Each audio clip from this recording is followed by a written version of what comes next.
Hello दोस्तों, स्वागत है हमारे YouTube चैनल बिकम टॉपर पर। और हम लोग पढ़ रहे थे अपनी फिजिक्स की क्लास में यूनिट 3 विद्युत धारा इलेक्ट्रिक करंट के बारे में।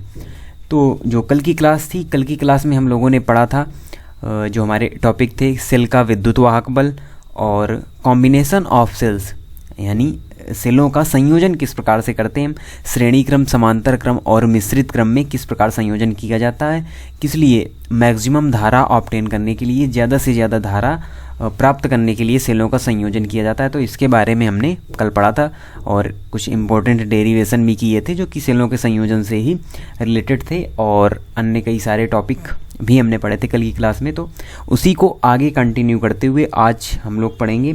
बहुत ही इम्पोर्टेंट टॉपिक है, यानी कि ये कह सकते हैं कि इस यूनिट का मेन टॉपिक है जो किरचॉफ के नियम, यानी किरचॉफ के जो दो नियम हैं काफ़ी इम्पोर्टेंट है। ये शॉर्ट और लॉन्ग दोनों में पूछे जाते हैं किरचॉफ के नियम, और जब लॉन्ग में पूछे जाते हैं तो दोनों नियम एक साथ होते हैं और साथ में उसी सिद्धांत पर रिलेटेड, यानी किरचॉफ के नियम पर ही आधारित व्हीटस्टोन ब्रिज का जो सिद्धांत है वो भी साथ में पूछ लिया जाता है। तो ये एक लॉन्ग क्वेश्चन बन जाता है। और अगर शॉर्ट में, तो शॉर्ट में इनके अलग अलग नियम होते हैं। किरचॉफ के जो दो नियम हैं उनको अलग अलग, क्योंकि वैद्युत परिपथ से रिलेटेड और धारा से रिलेटेड इनके नियम है किरचॉफ के। तो इन सभी के बारे में हम अच्छी तरीके से पढ़ेंगे, और जितना जो कुछ हम पढ़ेंगे वो सभी PDF के फॉर्म में आपको टेलीग्राम चैनल पर अवेलेबल हो जाएगा, जैसा कि अभी तक होता रहा है। तो वहाँ से भी आप उसको रिवाइज कर सकते हैं, और सबसे पहले आप यहाँ उन सभी चीज़ों को अच्छी तरीके से समझ लीजिए। तो चलिए स्टार्ट करते हैं आज का जो हमारा पहला टॉपिक है उसको। तो सबसे पहले इसमें हम देखते हैं किरचॉफ के नियम।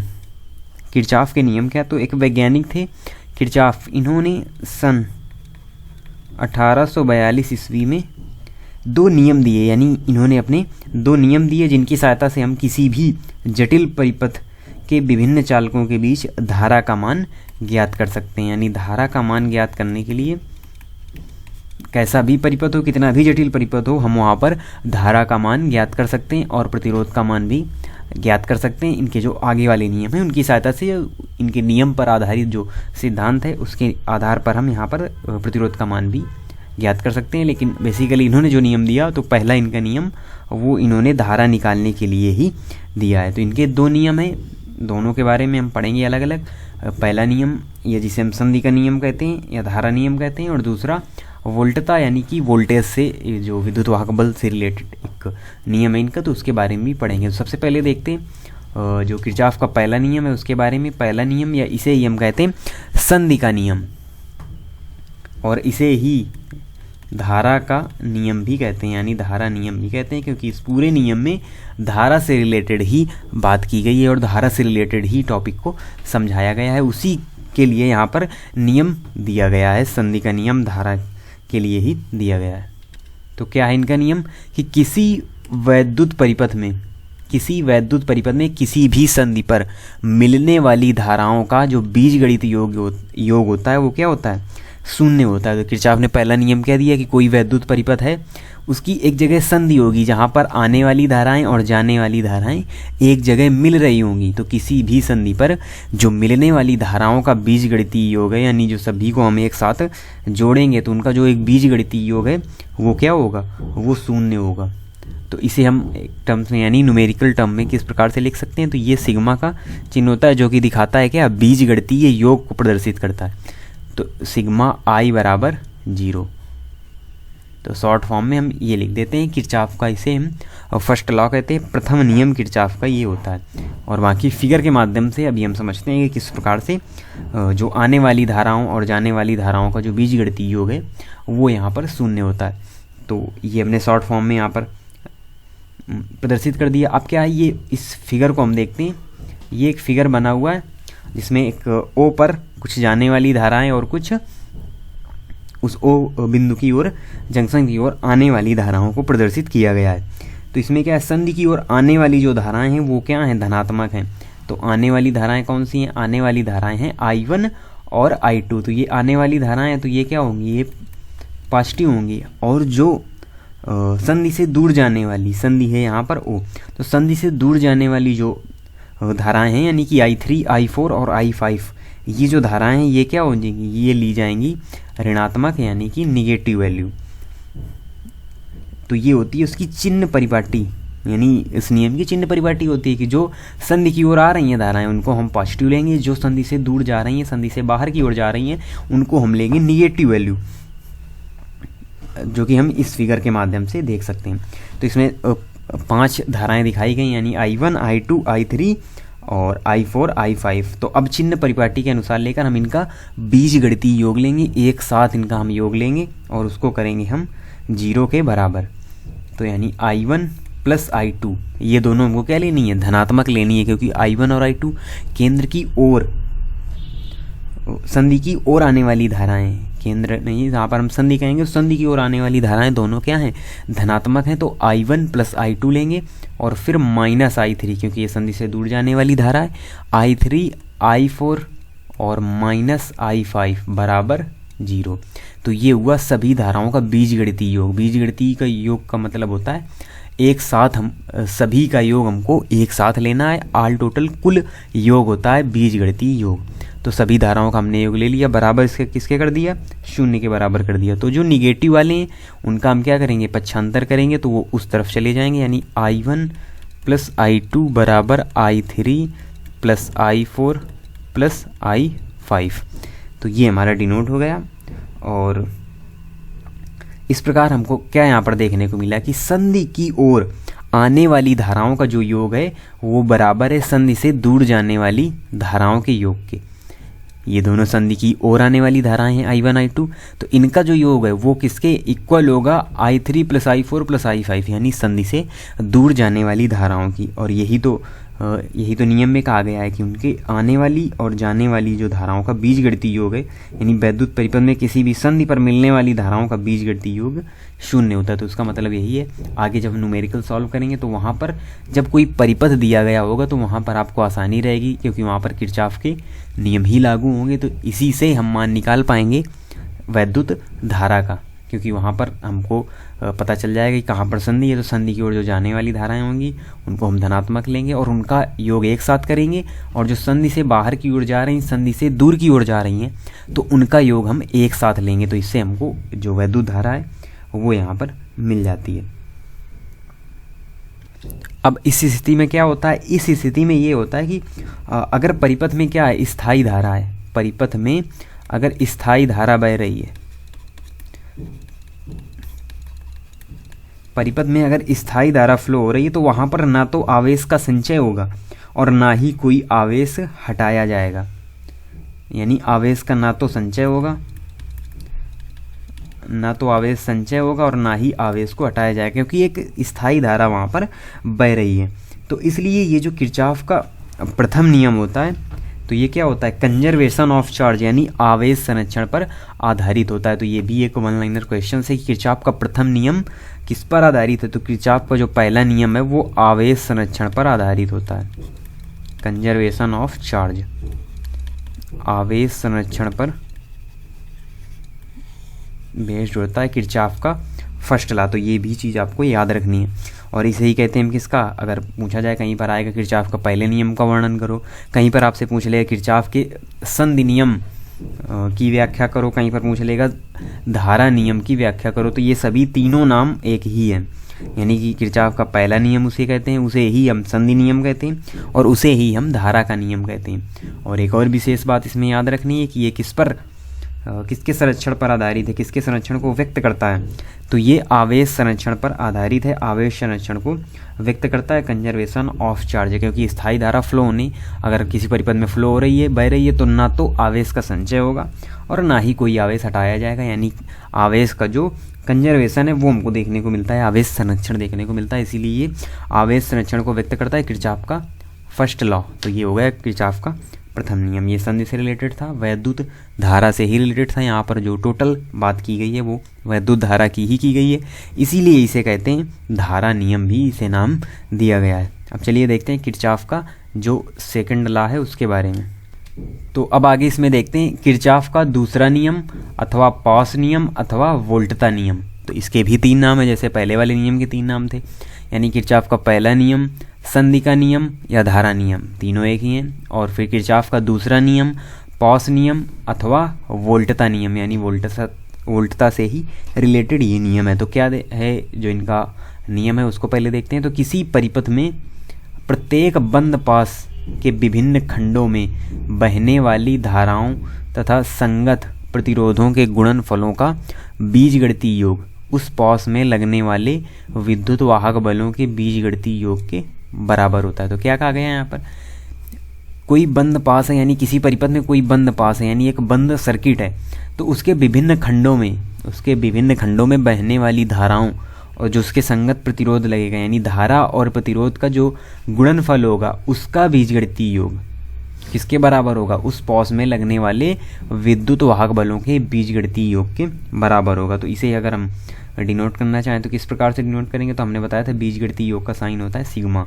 तो सिग्मा आई इंटू आर, तो ये हो गई धारा इंटू प्रतिरोध का गुणनफल का बीजगणितीय योग बराबर होता है किसके, उस पास में लगने वाले विद्युत वाहक बलों के। तो विद्युत वाहक बल को ई से डिनोट किया जाता है। तो ये हो गया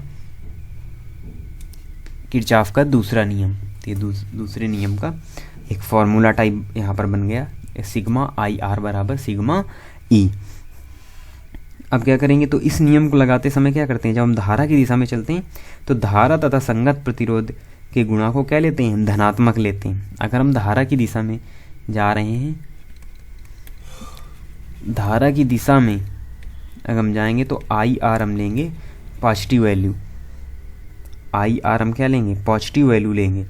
धारा तथा संगत प्रतिरोध के गुणा को हम धनात्मक लेते हैं, आई आर को धनात्मक लेते हैं। और जो सेल के वैद्युत अपघटन में ऋण इलेक्ट्रोड से धन इलेक्ट्रोड की ओर चलने पर विद्युत वाहक बल को धनात्मक लेते हैं, क्योंकि विद्युत वाहक बल क्या होता है, पॉजिटिव होता है ऋण इलेक्ट्रोड से धन इलेक्ट्रोड की ओर चलने में। तो ये हो गई उसकी कंडीशन। ये तो हमने आई आर की कंडीशन देखी यानी धारा इंटू प्रतिरोध की। और अगर हम कहाँ से, ऋण इलेक्ट्रोड से धन इलेक्ट्रोड की ओर चलें तो हम ई लेंगे पॉजिटिव, यानी कि विद्युत वाहक बल लेंगे पॉजिटिव। अब क्या ये कि फिगर बना हुआ है सामने, तो इसी की सहायता से हम देखेंगे, इस नियम को अच्छी तरीके से समझेंगे क्या होता है पॉस नियम या किरचॉफ का दूसरा नियम या वोल्टता का नियम। तो इस फिगर में देखते हैं, फिगर में क्या है कि एक वैद्युत परिपथ है जिसमें दो सेल E1 और E2 ये यहाँ पर प्रदर्शित है, यानी E1 E2 दो सेलें हैं और तीन प्रतिरोध R1 R2 और R3 लगे हुए हैं। R1 और R2 में जो बहने वाली धाराएं हैं वो हैं I1 और I2। बिंदु ए पर किरचॉफ का पहला नियम लगाने पर क्या होगा, R3 में जो बहने वाली धारा हो जाएगी वो दोनों का योग हो जाएगी, यानी कि I1 प्लस I2, क्योंकि यहाँ पर धारा बटी हुई है, ऊपर वाले में I1 और नीचे I2 दी हुई है। तो इसमें यानी R3 वाले प्रतिरोध में किरचॉफ के प्रथम नियम से क्या आ जाएगी, यहाँ पर I1 प्लस I2 धारा हो जाएगी R3 में। तो इस परिपथ में क्या है, दो बंद पास दिए गए हैं, 1 और 2, यानी 1 और 2 से जो डिनोट है ये दो बंद पास हैं इस परिपथ में, और ये बंद पास का ही नियम है, बंद पास से रिलेटेड, इसीलिए इस प्रकार से फिगर को बनाया गया। तो अब हम क्या करेंगे, किरचॉफ का जो दूसरा नियम है वो हम लगाएंगे दूसरे नियम से बंद पास फर्स्ट के लिए।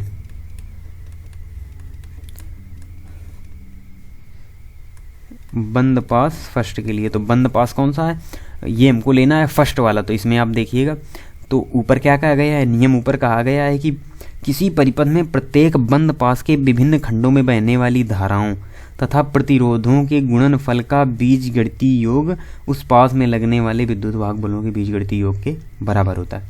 तो हमको लेना है एक साथ, यानी धारा और प्रतिरोध का गुणनफल एक साथ और विद्युत वाहक बल एक साथ बराबर में दोनों तरफ। तो यहाँ पर हम लेंगे, तो यहाँ पर I1 और I2 दोनों धाराएं हैं बंद पास की, एक में दोनों धाराएं आ जाएंगी, यानी कि यहाँ पर होगा I1 R1 minus I2 R2 बराबर E1 माइनस E2। ये किसके लिए हुआ, बंद पास 1 के लिए ये कंडीशन बनी। अब हम देखते हैं बंद पास 2 के लिए, यानी दूसरे बंद पास के लिए। तो बंद पास 2 में क्या है, इसमें ऊपर दी हुई है R2 और I2, नीचे I1 प्लस I2। तो इसके लिए जब बनेगा तो ये बनेगा I2 R2 plus I1 plus I2 R3 बराबर E2, क्योंकि वहाँ पर केवल और केवल E1 E2 दी गई है, E3 तो है नहीं, तो इसीलिए हम इसको लेंगे E2 के बराबर।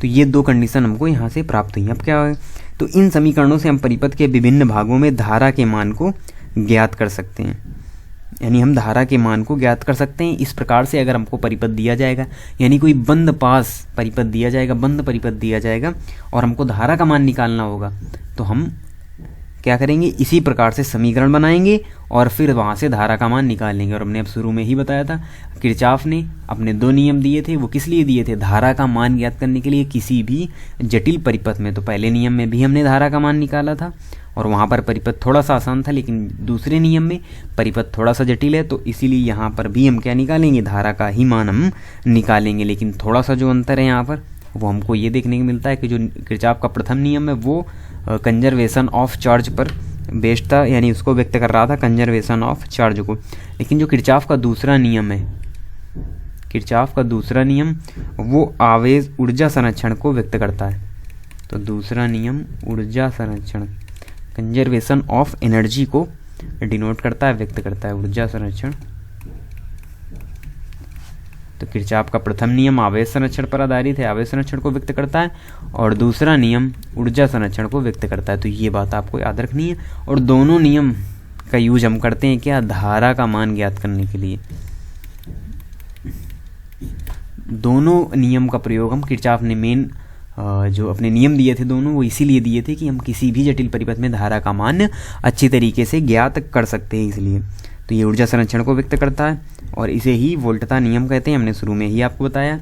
तो ये हो गए किरचॉफ के दोनों नियम, यानी किरचॉफ का पहला नियम संधि का नियम या धारा नियम, और किरचॉफ का दूसरा नियम पास का नियम या वोल्टता नियम। दोनों से हमको धारा का मान निकालना है। और जो पहला वाला नियम है वो कंजर्वेशन ऑफ चार्ज पर बेस्ड है, यानी कि आवेश संरक्षण को व्यक्त करता है, और दूसरा नियम ऊर्जा संरक्षण को व्यक्त करता है। तो ये हो गए किरचॉफ के दोनों नियम। अब जब आगे न्यूमेरिकल आएंगे, उनमें कोई परिपथ आएगा, तो वहाँ पर देखिए किस प्रकार से इनका यूज होगा और बहुत ही आसानी से हम जो धारा का मान है वो निकाल पाएंगे किरचॉफ नियम की सहायता से। इसीलिए काफ़ी इम्पोर्टेंट नियम है और ये डायरेक्ट पूछे भी जाते हैं बोर्ड परीक्षा में, तो शॉर्ट क्वेश्चन में या फिर लॉन्ग क्वेश्चन में। तो चलिए अब देखते हैं अपने अगला टॉपिक, जो कि है किरचॉफ के नियम से ही रिलेटेड टॉपिक दिए हुए हैं और फिर उससे रिलेटेड टॉपिक। तो चलिए देखते हैं अगला टॉपिक इसमें, जो कि है व्हीट स्टोन सेतु, यानी कि व्हीट स्टोन ब्रिज। और तो एक इंग्लैंड के वैज्ञानिक थे प्रोफेसर व्हीट स्टोन। उन्होंने अपने नाम पर ही ये नियम दिया है, नियम नहीं, एक ये व्यवस्था है व्हीट स्टोन सेतु, यानी कि व्हीट स्टोन ब्रिज की। तो इंग्लैंड के वैज्ञानिक थे प्रोफेसर व्हीट स्टोन, तो इन्होंने ही प्रतिरोधों की एक विशेष व्यवस्था का आविष्कार किया था। इन्होंने एक ऐसी व्यवस्था बनाई थी जिसमें प्रतिरोधों का यूज किया था, यानी प्रतिरोधों से एक ऐसी व्यवस्था बनाई थी जिसके द्वारा किसी चालक का प्रतिरोध हम क्या कर सकते हैं, ज्ञात कर सकते हैं। तो इन्होंने जो ये व्हीट स्टोन सेतु बनाया था, ये किस लिए बनाया था, प्रतिरोध का मान ज्ञात करने के लिए, प्रतिरोध का मान ज्ञात करने के लिए। तो ये चीज़ आपको याद रखनी है कि कौन से यंत्र का प्रयोग, आविष्कार किस लिए किया गया, किस लिए व्यवस्था बनाई गई, कि क्या निकालना है हमको, धारा या प्रतिरोध। तो किरचॉफ ने दोनों नियम दिए थे धारा का मान ज्ञात करने के लिए, और व्हीट स्टोन ने ये एक सेतु बनाया, ये या एक व्यवस्था बनाई प्रतिरोधों की, किसके लिए, प्रतिरोध का मान ज्ञात करने के लिए। तो अब देखते हैं, समझेंगे किस प्रकार से इनकी जो ये व्यवस्था है, और इस व्यवस्था को ही हमने क्या कहा, व्हीट स्टोन सेतु कहा। तो इस फिगर के माध्यम से हम इसको समझेंगे किस प्रकार की व्यवस्था है इनकी। तो इसमें क्या होता है कि चार प्रतिरोधों को श्रेणी क्रम में जोड़कर एक चतुर्भुज बनाते हैं। तो ये देखिए चार प्रतिरोध लगे हुए हैं, पी क्यू और आर और एस। तो चार प्रतिरोध से एक ये चतुर्भुज बना हुआ है, और इस चतुर्भुज के एक विकर्ण में एक धारामापी तथा दूसरे विकर्ण में एक सेल को जोड़ देते हैं। तो एक ये देखिए विकर्ण, ये जी धारामापी इसमें जुड़ा हुआ है। तो अब क्या होगा, अब यदि चतुर्भुज की चारों भुजाओं के प्रतिरोधों को इस प्रकार समायोजित किया जाए कि सेल द्वारा सेतु में विद्युत धारा प्रवाहित करने पर धारामापी में कोई विक्षेप ना हो, तो सेतु संतुलित कहा जाता है। यानी अगर हम क्या करें, सेल द्वारा हम सेतु में अगर वैद्युत धारा प्रवाहित करें और धारा मापी में कोई विक्षेप ना हो, तो सेतु कैसा होगा, बैलेंस्ड होगा। यानी कि ये देखिए यहाँ पर हमने धारा प्रवाहित की, तो ये आई इधर जाती हुई जब बिंदु ए पर पहुँचती है, तो यहाँ पर एक चतुर्भुज आकृति क्योंकि बनी हुई है, तो इसलिए यहाँ पर धारा बढ़ जाती है। तो ऊपर पहुँच गई I1, तो I1 पहुँचेगी P पर और Q पर, I1 पहुँची P पर और Q पर, और I2 पहुँची नीचे R और S पर, और फिर बिंदु C पर फिर धाराएं मिली और दोनों धाराएं मिलकर फिर I हो गई, यानी यहाँ पर धाराएं बढ़ जाती हैं। तो जो I1 धारा है वो P पर पहुँची, Q पर पहुँची, तो यहाँ पर बराबर हो गए, यानी कि प्रतिरोध भी बराबर हो गए। और धारा मापी में कोई विक्षेप इसीलिए नहीं आएगा, और कोई विक्षेप अगर नहीं आता, धारा मापी में कोई विक्षेप नहीं आता, यानी कि सेतु कैसा है, संतुलन की अवस्था में है। और जब संतुलन की अवस्था में होगा तभी हम प्रतिरोध का मान इससे निकाल पाएंगे। तो धारा मापी में नो विक्षेप, तो क्या होगा, सेतु संतुलित होगा, बैलेंस्ड होगा। सेतु संतुलित होगा यानी कि बैलेंस्ड होगा।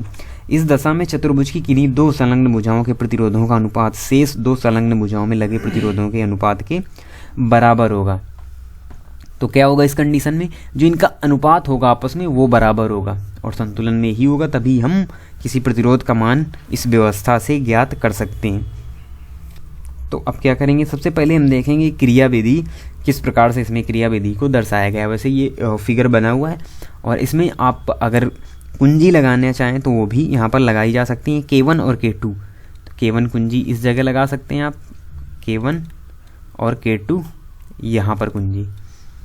वैसे उसकी ज़रूरत है नहीं, अगर आप इस प्रकार से भी इसको किया जा सकता है कि हम वहाँ पर कुंजी का प्रयोग कर लें, फिर धारा प्रवाहित करें, फिर धारा बंद करें। तो इस प्रकार से भी संयोजन हम इसका कर सकते हैं, कोई दिक्कत नहीं है। तो इसमें क्या है, चार प्रतिरोध PQRS चतुर्भुज ABCD की चारों भुजाओं के रूप में जुड़े हुए हैं। बिंदु B और D के बीच में एक सुग्राही धारा मापी और बिंदु A और C के बीच में एक वैद्युत सेल लगा हुआ है। तो ये एक धारा मापी G लगा हुआ है BD यानी कि एक विकर्ण में, और ये E सेल लगा हुआ है A और C के बीच में, ये विकर्ण ही है उसका, तो उसमें क्या लगा हुआ है, एक सेल लगा हुआ है E। आप क्या करेंगे, वैसे तो कुंजियाँ आप चाहें तो मान सकते हैं, नहीं तो केवल आप धारा I, वैद्युत सेल से धारा I प्रवाहित की जाती है। तो बिंदु A पर यह धारा दो भागों में बढ़ जाती है। हमने पहले ही आपको बताया कि यह धारा दो भागों में बढ़ जाती है, I1 और I2। दो भागों में जब धारा बढ़ गई तो एक भाग I1 भुजा AB में तथा दूसरा भाग I2 भुजा AD में प्रवाहित होता है। तो I1 इधर भुजा AB में और ये I2 AD में क्या होता है, प्रवाहित होता है। तो प्रतिरोधों PQRS के मान इस प्रकार समायोजित किए जाते हैं कि धारा मापी G में कोई विक्षेप ना हो, यानी VD में कोई धारा प्रवाहित नहीं होगी। जब व्हीट स्टोन सेतु बैलेंस्ड होगा तो BD विकर्ण में कोई भी धारा प्रवाहित नहीं होगी, और BC में वही धारा होगी, वही धारा I1 होगी जो भुजा AB में है, यानी जो धारा AB में है वही होगी किसमें, वही भुजा BC में होगी, और भुजा DC में वही धारा होगी जो भुजा AD में है। तो आप देख भी रहे हैं कि जो इधर से ये वैद्युत धारा गई, यानी कि A से D में जो वैद्युत धारा गई है I2, वही सेम टू सेम वैद्युत धारा यहाँ से D से C तक पहुँच जाती है, और बाद में दोनों धाराएं बिंदु C पर मिलकर पुनः I हो जाती हैं और फिर इधर की ओर प्रवाहित हो जाती हैं, चली जाती हैं। अब क्या होगा कि भुजा BD में कोई धारा नहीं है। बंद पास किसके लिए, ABDA के लिए किरचॉफ का दूसरा नियम हम यहाँ पर लगा देंगे, ABDA, यानी ये जो एक बंद पास का कार्य करेगा ABDA। ये आप देख सकते हैं A और इस जगह होगा BDA, तो ये हो गया बंद पास। तो इस बंद पास के लिए हम क्या लगाएंगे, किरचॉफ का नियम लगाएंगे। तो जब किरचॉफ का यहाँ पर नियम लगाएंगे किसके लिए, आप उसमें फिगर देख सकते हैं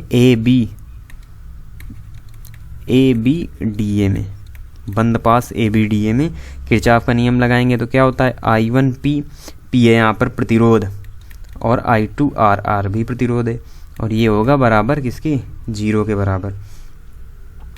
ये हो गया समीकरण नंबर 1। अब लेंगे दूसरा बंद पास, यानी उस तरफ वाला बंद पास BCDB में, बंद पास BCDB में क्या होगा, I1Q माइनस I2S। ये क्या है, ये धारा और प्रतिरोध का गुणनफल है, बराबर 0, और ये हो गया समीकरण नंबर 1। यानी कि समीकरण 1 में 2 का भाग देने पर, समीकरण 1 1 में 2 का भाग देने पर। अब क्या करेंगे, तो इसमें समीकरण 1 में 2 का भाग दे देंगे, तो ये इधर 0 दिया हुआ है, तो जो I2R है वो उस तरफ पहुँच जाएगा और जो I2S है वो भी उस तरफ पहुँच जाएगा। तो यहाँ पर क्या हो जाएगा, यहाँ पर हो जाएगा I1P अपान I1Q बराबर I2R अपान I2S।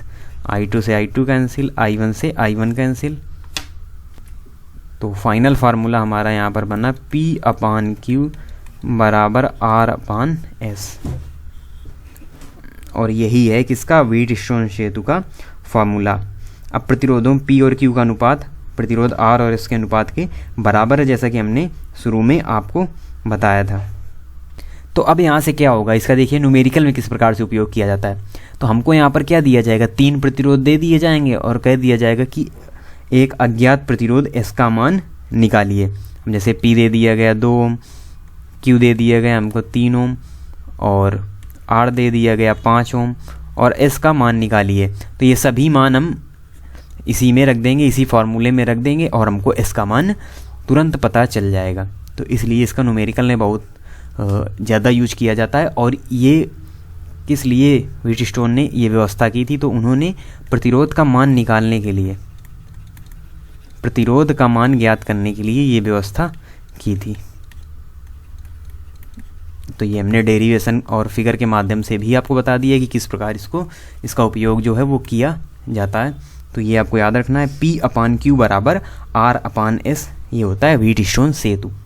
अब इस व्हीटस्टोन सेतु की जो सुग्राह्यता होगी वो किस पर डिपेंड करेगी, तो इस सेतु की जो सुग्राह्यता होगी वो होगी डिपेंड इसके प्रतिरोधों पर, क्योंकि केवल यहाँ पर क्या दिया गया है, प्रतिरोध ही तो सभी दिए गए हैं।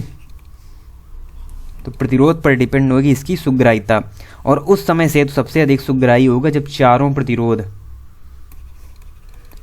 मैक्सिमम सबसे अधिक सुग्राही उस समय सेतु होगा जब चारों प्रतिरोध एक ही कोटि के होंगे, चारों प्रतिरोध एक ही कोटि के होंगे, तब सेतु सबसे अधिक क्या होगा, सुग्राही होगा।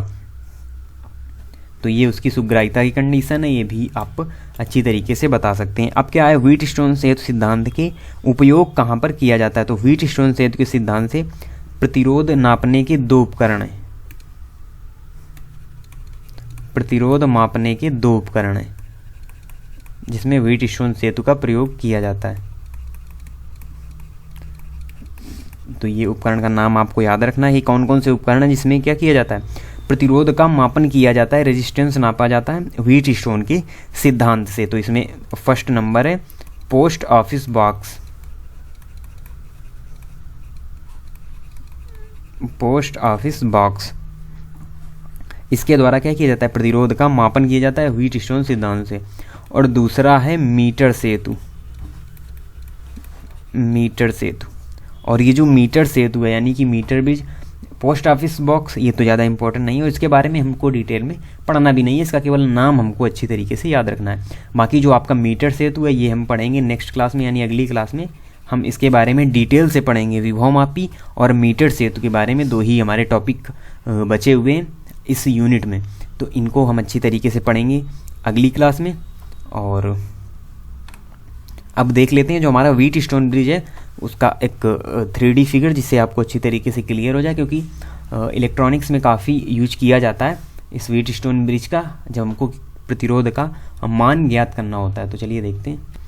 तो ये एक फिगर है व्हीटस्टोन ब्रिज का। तो ये देखिए एक चतुर्भुज की आकृति आपको दिखाई दे रही होगी। तो ये एक चतुर्भुज बना, इसी में ये चारों प्रतिरोध लगे हुए हैं और ये है गैल्वेनोमीटर यानी कि धारा मापी बीच में लगा हुआ है जी, और ये यहाँ पर सेल लगा हुआ है और ये 4 प्रतिरोध चारों भुजाओं में लगे हुए हैं। तो अगर हमको 3 प्रतिरोध का मान पता है और 1 का मान निकालना है तो हम इसी की सहायता से निकाल लेते हैं। इसका फॉर्मूला हम एक बार फिर यहाँ पर लिखे दे रहे हैं, P अपान Q बराबर R अपान S, या और भी आप कुछ मान सकते हैं, अलग अलग कुछ भी आप मान सकते हैं, लेकिन जो एक तरफ की भुजाओं का अनुपात होगा वो दूसरी तरफ की भुजाओं के अनुपात के बराबर होता है। यही होता है व्हीटस्टोन सेतु, व्हीटस्टोन ब्रिज का सिद्धांत। तो ये फिगर 3D फिगर बना हुआ है, तो इसको भी आप देख सकते हैं, क्योंकि अभी आपने केवल वो बुक वाला फिगर ही देखा होगा, परिपथ में बना हुआ फिगर ही देखा है।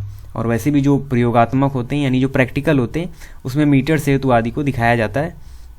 जो स्कूल्स में हमारे प्रैक्टिकल होते हैं उनमें तो आपने शायद देखा भी हो या आप आगे देखेंगे जब आपके प्रैक्टिकल होंगे, क्योंकि वहाँ पर कुछ यंत्र होते हैं, मीटर सेतु है या विभवमापी है, उन सभी को वहाँ पर दिखाया जाता है और उसी से प्रैक्टिकल कराए जाते हैं। तो वहाँ पर आप देख सकते हैं। और अब इसके जो बचे हुए टॉपिक हैं, 2 ही टॉपिक बचे हुए हैं, मीटर सेतु और विभवमापी।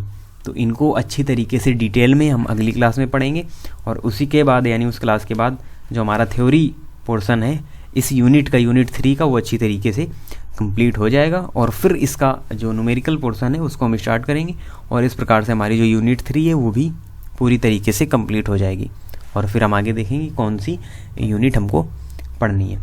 तो चलिए मिलते हैं अगली क्लास में एक नए टॉपिक के साथ। तब तक के लिए धन्यवाद।